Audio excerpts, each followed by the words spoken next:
Welcome to 10-4 Radio, the Yard Talk podcast. So listen, I need you guys to pull your brakes, cut the engines, and put the keys on the dash, all right? We need to have a come to Jesus moment right now. If you've been anywhere near social media this week, you've seen the picture, right? You know, the one with the 6 mug shots, one broken system, and a whole lot of people screaming the wrong thing. Today, we aren't just reading the headlines. We're reading the industry for what it is. So if you're new here, welcome to 10-4 Radio, the Yard Talk podcast. I am your host, Mia, or as most call me, your trucking auntie, or your favorite trucking auntie, should I say. I'm a 23-year transportation professional. I'm a DOT and safety compliance coach, a CDL State Examiner, and the founder of Gorgeous Truck Hers, of course. So I'm here to give it to you straight. Listen, no chaser, no mix. So we're mixing professional with personable, safety with a little bit of sass, and the regulations with the realness. Y'all just tune in, all right? But before we get into the tea, trust me, it's piping hot, so you don't want to go nowhere. We need to cover a little housekeeping. So I need to be very clear. The views and opinions expressed on 10-4 Radio are mine and mine alone. They do not reflect the views of my employer or anybody else for that matter. I am speaking to you today as an industry veteran, a business owner, and a woman who cares about the road. So these are my thoughts and my opinions, and that's just what it is. And y'all know how I am. I'm going to give it to you. No sugar. That's what it's about. So let's get into it. Welcome to the yard. Cue my music.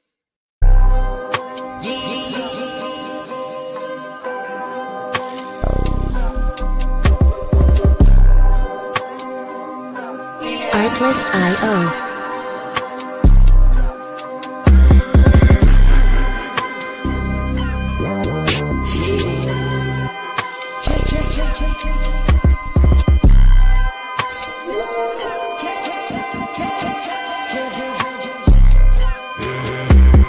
Music licensing reimagined. This show is not suitable for all audiences. Listener discretion is advised. What the f***?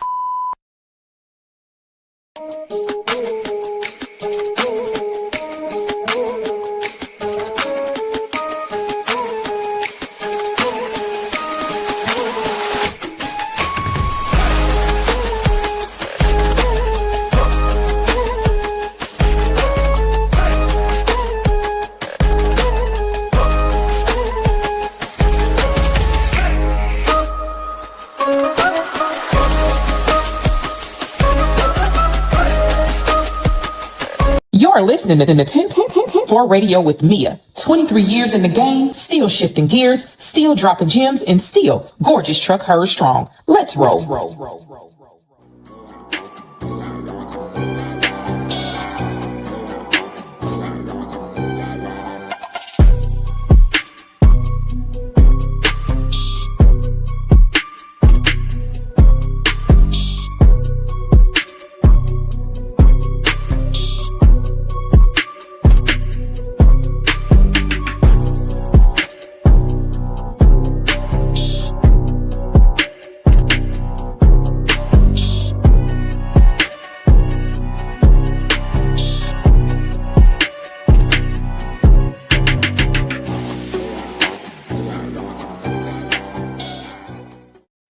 All right, y'all. So listen, before we get going, please make sure that you like, follow, share, and subscribe to our podcast on Spotify as well as YouTube, Pandora, all of the podcasting platforms you can find 10-4 Radio on. Also, you can follow us on TikTok as well as Facebook and IG at Gorgeous Truck Hers, as well as you can just follow the movement in general, or if you just need some coaching or some guidance, visit www.gorgeousTruckHers.com. So, or like I said, if you want to just see my face while I rant and talk, then go to YouTube and make sure that you subscribe there. All right. So look, I need y'all to look right here at the picture beside me. So this is the graphics that's circulating around. It's everywhere right now. Facebook groups, break rooms, the trucking forums, and for good reason. So here we're not just looking at one bad day, right? This picture is a compilation of tragedies that have been dominating the news between August and December of this year. 6 different crashes, 6 different high-profile nightmares, literally. And let's address the elephant in the room. Yeah, let's address that because I mean, I know you see it, right? What's the elephant in the room? Yeah. And I know we always hear the politicians screaming. Well, the same thing. These are the foreign drivers, right? Some reports say that some of these drivers were undocumented. And this is the headlines everywhere. You know, it's running, everybody's running with it, it's getting clicks. They're plastering their face everywhere, their name, the mugshots, their records. They drag them through the mud, lock them up, and say, cool. Whew, case closed. We are safe again. And we know that's bullshit. That's not accountability, boo. That's convenience. And that's finding a scapegoat because the truth is too expensive to actually fix. Yeah, I said it. So let me tap into my little 23 years in the game. As an examiner and a safety coach, and I know I'm gonna keep it 100 with you. If these drivers were unqualified or undocumented or shouldn't have been here, how did they get the key? I mean, a commercial truck doesn't just magically appear on the interstate by accident, right? It doesn't fall out of the sky. The truck is on the road because a whole chain of people in air-conditioned offices and comfy chairs signed a permission slip to say that they can be there.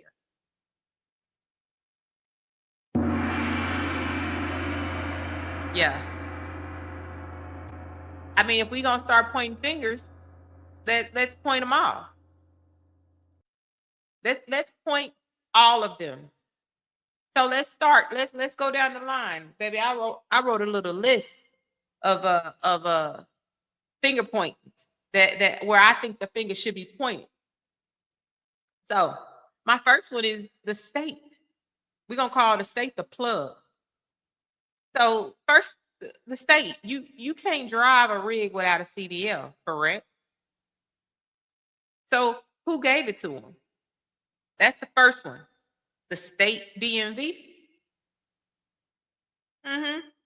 If you are handing out licenses like they're flyers at a nightclub, barely verifying their skills, ignoring the language barriers, or passing people who can't pre-trip a freaking bicycle, that's on you.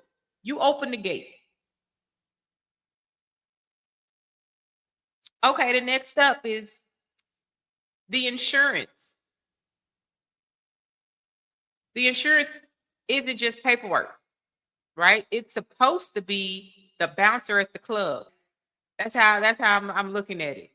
But some of these underwriters are so hungry for the premium check that they'll insure a fucking blind dog driving a unicycle if the deposit clears.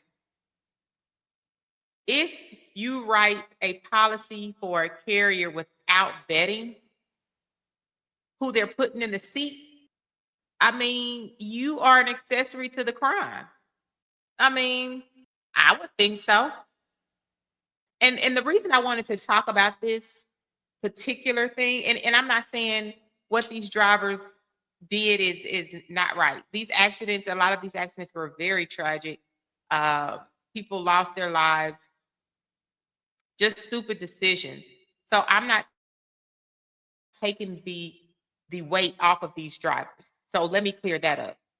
But what I don't like that happens often is the drivers always take the fall. But then nobody ever looks at the backside of it. Nobody ever points the finger at the dispatchers and the freight brokers and the insurance. And the driver is always the face. It's these that you see. That's the problem that I have. Yes, the drivers did the crime. They made that mistake. They made that bad decision. They did that. But what about the people that I'm mentioning now? I mean, shouldn't they be also held accountable? So let's talk about the third one that I wrote down since we're pointing fingers. What about the carrier? That's the boss. I know a lot of carriers probably looked away. Huh? No, you. Yeah. You right there. Don't look down. Look at me. You hired them. You literally looked at the application. Maybe you saw undocumented, maybe you saw inexperienced, but what you really saw was cheap labor.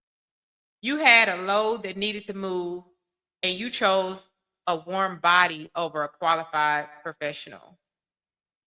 You prioritize profit over public safety. And now you want to act shocked. Oh, now you shocked. Now you shocked when they have an accident. Now don't nobody know nothing. Oh, I never talked. I don't know what happened. Stop it. It's bullshit. And my final finger point is the dispatch. I call the dispatch the puppet master. Dispatch is sitting in their comfy chairs with their headset, screaming that the shit got to be there by 5 p.m. You push the schedule. You ignore the weather. You guilt trip the drivers into running when they're tired. But when the crash happens, suddenly don't nobody recall no conversation. Oh, you forgot. Oh, ain't that a coincidence? Ain't that just, oh my goodness. Now you don't recall talking to them. We talked about pointing fingers.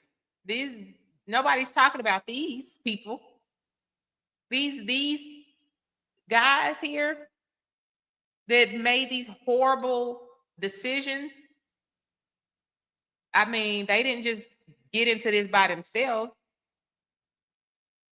So it just, when I see these headlines and I just always see the driver's face plastered, and I just don't think it's fair.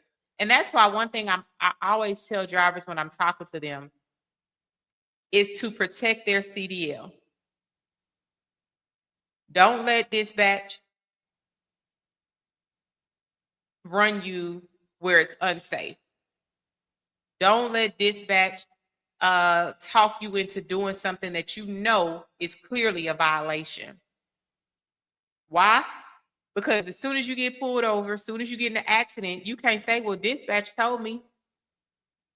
DOT don't give a fuck about what dispatch said, because this says you've been driving for 16 hours. But dispatch told you. You think they care about that? No. But then guess what dispatch is going to say? They never said that. Huh? 16 hours? Oh, no. We weren't run legal logs here. I don't know what that driver's talking about. Listen to me. Look at me. Protect your CDL. Don't let dispatchers and them freight brokers talk you into doing things that you know is clearly a violation. You are the one that's going to ruin your career, not them. They don't get the ticket. They don't get the points, the points on their license. They just need the load delivered. They don't care how you do it. I also tell drivers all the time is when you get into this industry, you have to have a backbone. You have to be able to speak up for yourself. You have to advocate for yourself because nobody is here to advocate for you. And I'm not saying all dispatchers are just, ruthless and don't care about their drivers. Some of them do. Some of them will make sure that you stay or adhere to the rules and regulations. Some will, but some don't care. They just need the load delivered. And that's when you need to talk up and speak up for yourself. So I seen this picture again. I've been seeing it floating around, and I'm like, it's always the drivers that get plastered. What about the people in the back? So I just wanted to come in and have a conversation with you guys about it. What I want to know is you guys' thoughts and opinions about this. What do you think? Do you feel like the finger pointing should start on the backside first? Because the finger pointing starts with the driver first, right? We know that, and then that's kind of where it stops. All you see is the driver, they are in jail, and then that's it. But nobody ever talks about the state and the insurance and the carriers and the dispatch, right? So do you feel like the backside of this should be held accountable as well? I don't know. I'm just sick of seeing drivers be the only sacrificial lamb for a broken system. Yes, if a driver messes up, they need to be held accountable. Not saying that they don't. Yes, they need to be held accountable. Absolutely. But they are the last link in the chain, is what I'm saying. They are the last link in the chain. So for me, I feel like if we want to stop seeing tragedies on the news, we need to stop looking at just the mugshot. We need to look at the desk where the license was printed. Yeah. The office where the insurance was written. Yeah. And the boardroom where the hiring standards were lowered. Yeah. Accountability doesn't end at the driver. It starts with everyone who allowed that truck to roll. You know what's going on. And then when stuff happens now, everybody's so, what? No, I would never. I don't recall that conversation. Stop it. That's bullshit. So I just wanted to come on and touch base with you guys. Let me know what you guys' thoughts and opinions are about this. I mean, how do you feel about this? I love to have dialogue, and I love to get different people's perspectives on different topics like this. So tap in the comments. Let me know what you think. And I will, again, kind of talk about this at a later time, at a later episode. And if I get some really good comments, I plan on reading some of those on the air. So I love to see you guys' thoughts and opinions on this. So tap in, let me know. Thank you guys so much for joining 10-4 Radio, the Yard Talk. I appreciate you guys. Be safe out there. Keep it between the lines. And I will touch base with you guys later. 10-4, 10-4.